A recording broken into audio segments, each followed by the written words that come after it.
Oke, teman-teman, kita jumpa lagi. Halo semuanya, Assalamualaikum warahmatullahi wabarakatuh. Di video kali ini kita akan bahas kelanjutan dari video sebelumnya. Jika di video sebelumnya kita membahas tentang isoquant, dan sekarang kita akan bahas tentang isocos. Apa sih itu isocos gitu kan? Let's start it.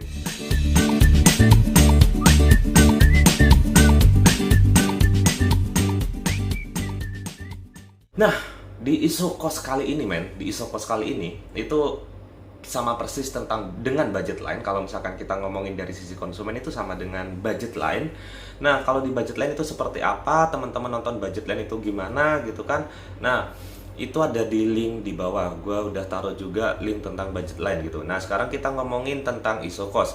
Berarti kalau sebelumnya adalah isoquant, kita ambil kata-kata quantnya. Quantnya itu adalah kuantitas, sedangkan di sini adalah costnya. Costnya itu berarti biaya. Kalau misalkan kita bedain dengan budget line, budget kan anggaran nih, anggarannya sama. Tapi kalau isocos berarti biaya yang sama. Nah, secara pengertian kalau biayanya sama, so secara otomatis adalah konsepnya kombinasi berbagai dua jenis input itu yang dikonsumsi oleh si produsen dengan biaya yang sama, karena itu cost biaya. Kalau budget line berarti budget atau anggaran yang sama. Nah, so kalau isocos adalah kombinasi dua jenis barang atau kombinasi dua jenis input yang digunakan oleh produsen dengan biaya yang sama. Misalkan kalau di contoh sebelumnya gua contohin itu adalah tenaga kerja dan mesin ya. Misalkan untuk suatu perusahaan itu punya tenaga kerja dan mesinnya 10, tenaga kerjanya misalkan 10. Nah, untuk biaya produksi dari 10 mesin dan 10 tenaga kerja, perusahaan membutuhkan biaya sekitar 100 juta misalkan nih gitu. 100 juta. Nah, pada satu saat gue ceritain ada kenaikan upah, ada tuntutan kenaikan UMK atau UMR. Nah, kenaikan UMK di sini jelas akan menambah biaya perusahaan untuk beroperasi, kan ceritanya seperti itu. Jelas akan menambah biaya perusahaan untuk beroperasi. Nah, tapi dalam satu sisi perusahaan masih belum menambahkan biayanya atau anggarannya untuk beroperasi itu. So, mau nggak mau perusahaan harus mengurangi tenaga kerja ataukah mesin. Nah, itu kan pertanyaannya. Nah, sedangkan yang paling fleksibel untuk dilakukan adalah, atau yang berupa variable cost di sini adalah tenaga kerja. Nah, jadi ketika terjadi UMK, tenaga kerjanya akan dikurangin gitu loh, tanpa merubah jumlah mesin yang digunakan. Nah, ini akan berakibat kurva tersebut berotasi. Kemudian banyak yang salah kaprah teman-teman kalau misalkan tingkat kemiringan dari kurva budget line maupun kurva indifference itu ditentukan oleh kemarin tuh di pembahasan SIMA UI banyak yang kejebak di situ. Sebenarnya tingkat substitusi marginal, penambahan dan pengurangan itu menentukan kemiringan. Misalkan ya, gue contohin di sini 10 tenaga kerja, kemudian 10 mesin. Nah, ketika mesinnya ditambah, otomatis tenaga kerja dikurangi. Kurvanya gini. Kemudian ketika mesin ditambah, tenaga kerja dikurangi, miringnya beda lagi. Nah, itu substitusi marginal yang menentukan kemiringan suatu kurva budget line maupun kurva isocos. So, jangan sampai terjebak di situ. Kemudian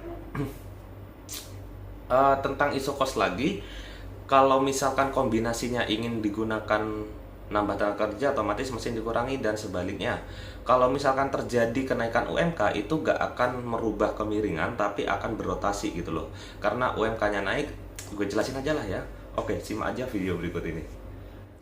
Oke, kita masuk ke video isocos kali ini guys. Nah, kalau misalkan kita ngomongin isocos ya, berarti tinggal ambil garis ininya doang. Cos berarti kurva dengan kombinasi dua jenis input. Misalkan di sini adalah tenaga kerja dan mesin dengan cost yang sama atau biaya yang sama. Kalau kita geser ke sebelahnya ya, di isoquant berarti kita ambil kata-kata quantity atau kuantitas atau output gitu. Nah, sekarang kita ngomongin isocos. Isocos berarti misalkan perusahaan menganggarkan atau suatu biaya produksi perusahaan itu diperkirakan sebesar 100 juta. Ya, diperkirakan sebesar 100 juta.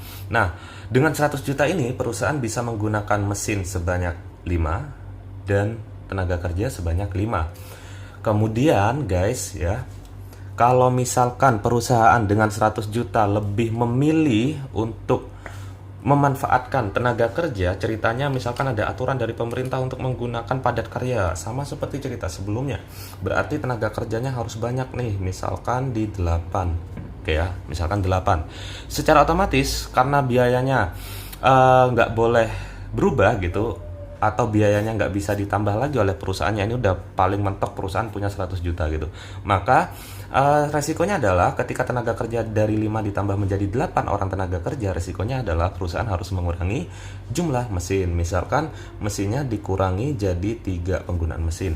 Nah, dari 8 ke 3 ini, oke ya, inilah yang disebut dengan budget line dengan biaya yang sama.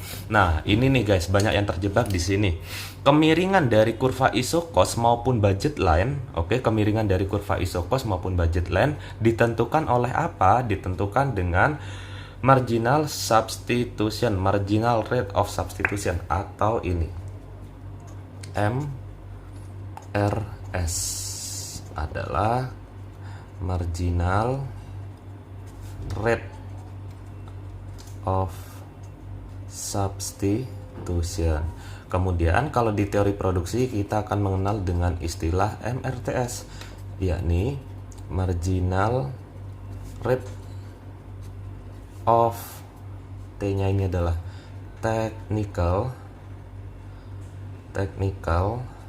ini CH ya, technical substitution. Kalau konsumen kita menggunakan istilah ini, kalau produsen kita pakai yang MRTS.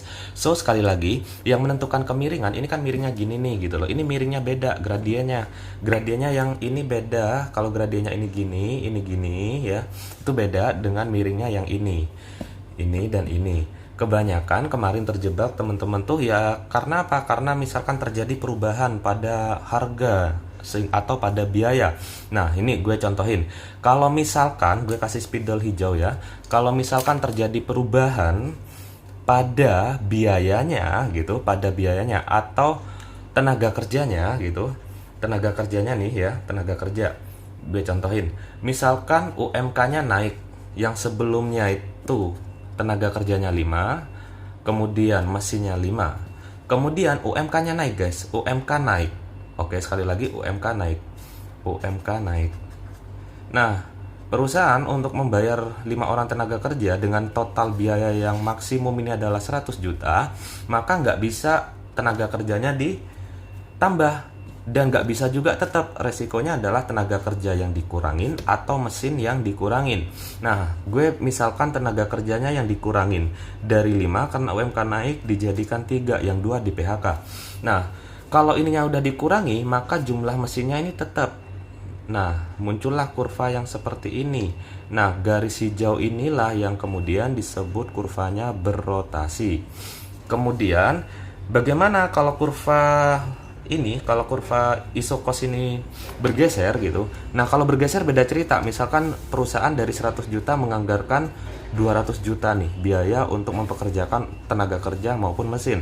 Jadi 6 dan 6 misalkan, maka akan menggeser kurva iso cost. Kalau misalkan konsumen ini adalah kurva budget line, ini baru dikatakan bergeser. So hati-hati ya guys untuk kemiringan kurva atau seperti apapun.